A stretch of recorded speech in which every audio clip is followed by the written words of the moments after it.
Bom dia, pessoal. Boa tarde, boa noite. Nós estamos estudando, né, os equilíbrios, as volumetrias, e aí eu falei que a gente ia estudar cada equilíbrio aplicado na volumetria. Então, nós vimos o ácido base, nós vimos solubilidade, que é a volumetria de precipitação, nós vimos complexação, e agora a gente vai ver volumetria de oxirredução, que a gente vai ver como que a gente aplica os conceitos de equilíbrio, de oxidação-redução para a construção de uma curva de titulação. Então a gente faz uma titulação do mesmo jeito, a gente, como eu falei aqui, a gente agora está querendo determinar a quantidade, e aí com a equação de Nernst e pelo o potencial a gente calcula, a gente consegue calcular as concentrações, a gente consegue calcular os potenciais, ou uma coisa ou outra, né? Então a gente consegue relacionar esses valores.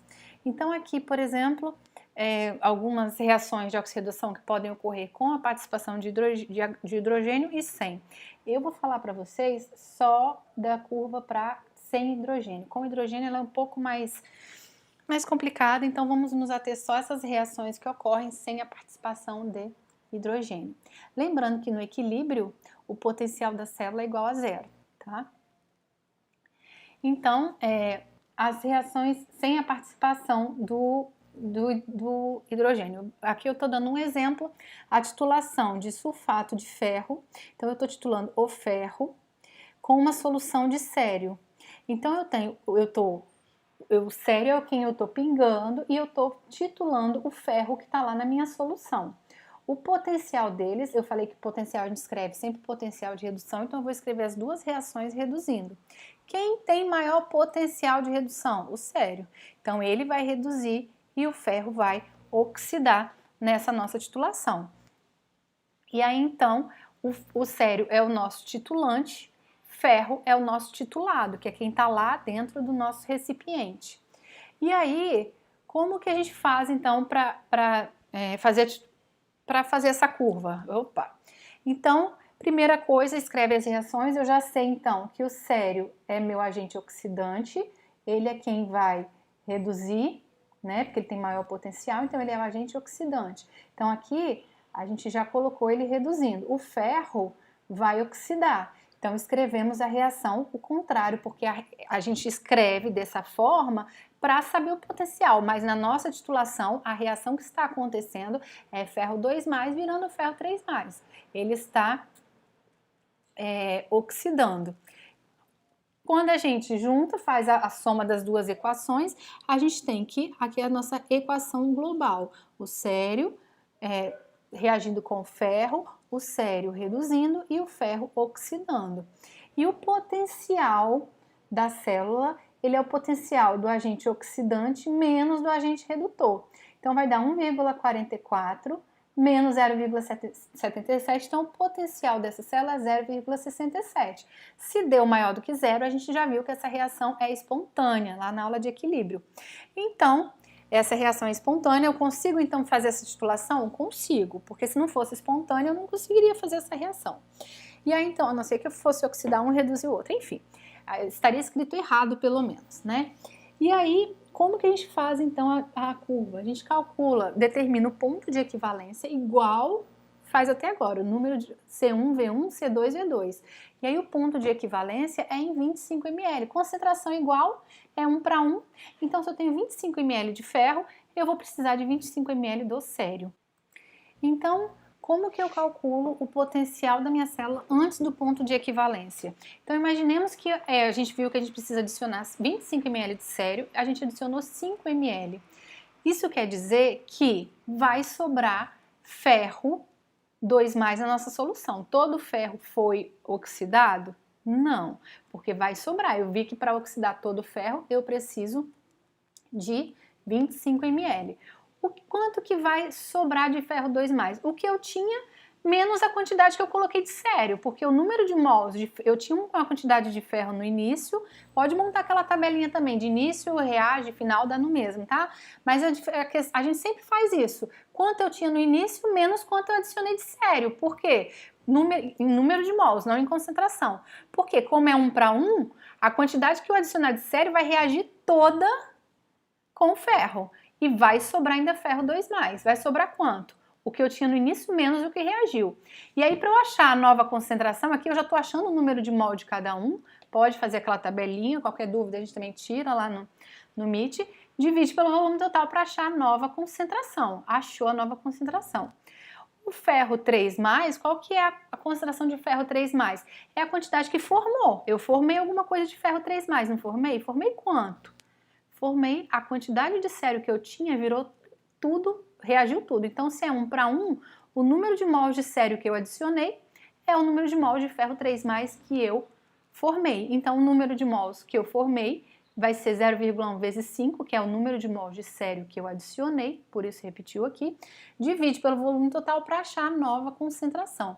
Achou a nova concentração, o potencial padrão, ele é o potencial padrão menos 0,0592 dividido pelo número de elétrons, quantos elétrons estão sendo transferidos aqui? Um só, então divide por 1, e aí aqui eu tenho o potencial do meu ferro 2+, sobre, o potencial, a concentração, ferro 2+, sobre ferro 3+. Por que é o 2+ sobre o 3+? Vamos ver. A reação que ocorre é essa aqui. Mas eu estou calculando potencial de redução, então eu tenho que escrever a reação reduzindo. Então, o meu produto é ferro 2+, e o meu reagente é ferro 3+. E a gente viu que aqui, então, a nossa constante é produto sobre reagente. Então, joga aqui a concentração dos dois e acha o nosso potencial. Quando a gente adiciona metade do volume do ponto de equivalência, ou seja, 12,5 ml, se vocês fizerem a conta, vocês vão ver que o potencial, ele é o próprio potencial padrão do ferro, tá? Então, quando a gente adiciona metade, se vocês fizerem a conta, vão ver, não precisa também, que é o próprio potencial do ferro, do titulado.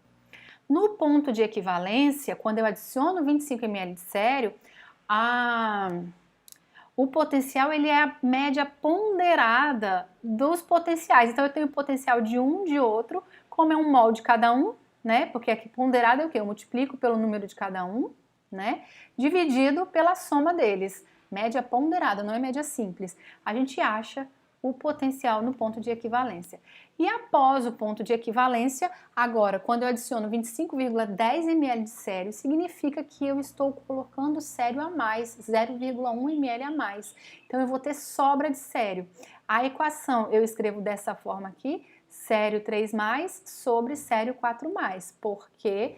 Porque é produto sobre reagente, sempre a reação de redução. Embora já é o que está reduzindo, independente, a gente escreve a reação de redução para calcular as quantidades, mesmo que a reação esteja ocorrendo ao contrário. Então, quando eu adiciono, eu vou ter quanto de sério 3+. Eu tenho a quantidade que formou, que é a quantidade de ferro que eu tinha, né? Pelo volume total. Eu tinha quanto de ferro? Concentração 0,1 vezes 25, volume total 50,10, eu acho a minha nova concentração. Então, quanto que eu tenho de sério 3+? Eu tenho de sério 3+ agora, como eu coloquei sério 4+ em excesso, eu ultrapassei, todo ferro virou ferro 3+. Então, tudo isso aqui se transformou em ferro 3+. A gente considera, né? 100%, volta um pouquinho. Se tudo virou ferro 3+, e é 1 para 1, significa que esse mesmo número de mol de ferro, se eu formar ferro 3+, eu vou formar o mesmo número de mols de sério 3+. Então, o número de mols que eu tinha aqui é o número de mols que eu formo de sério 3+. E aí eu venho aqui, então, o número de ferro pelo volume final para eu achar, né, o número de mols pelo volume final. Eu acho a nova concentração. Sério 4+, eu tenho quanto? É quanto eu coloquei em excesso. Eu sei a concentração, é 0,1, mas eu coloquei quanto em excesso? 0,1 ml. Então, 0,1 ml dividido pelo meu volume final, eu acho a nova concentração. Achou a nova concentração, só jogar aqui na equação, a gente acha o potencial. E aí, então, isso aqui a gente pode, dessa forma, não só para curva, mas em qualquer aplicação de exercícios de volumetria, de titulação que a gente estiver fazendo, que for de oxi-redução, a gente calcula dessa forma. Sempre a gente vai estar ou antes do ponto de equivalência, ou no ponto de equivalência, ou após. Após, a gente vê pelo excesso do titulante. Antes, a gente vê pelo excesso de titulado. No ponto de equivalência, é a média ponderada dos potenciais, tá certo? E aí, o ponto final a gente pode determinar de 3 formas. Autoindicação, às vezes o meio muda de cor e a gente já consegue saber. Eu posso ter indicadores específicos que vão reagir com esse meu titulante, não necessariamente oxidando ou reduzindo. E a gente tem também aqueles indicadores de oxirredução que eles oxidam ou reduzem reversivelmente e mudam de cor. Bom, gente, sobre volumetria é isso. Eu vou postar exercícios também, como eu postei outros. Para esse não precisa fazer a curva, só quero mesmo que entenda como a gente calcula os potenciais durante a titulação em cada ponto, né, na volumetria. E a gente vai fazer exercícios treinando isso, tá certo? Beijinhos para vocês e bons estudos!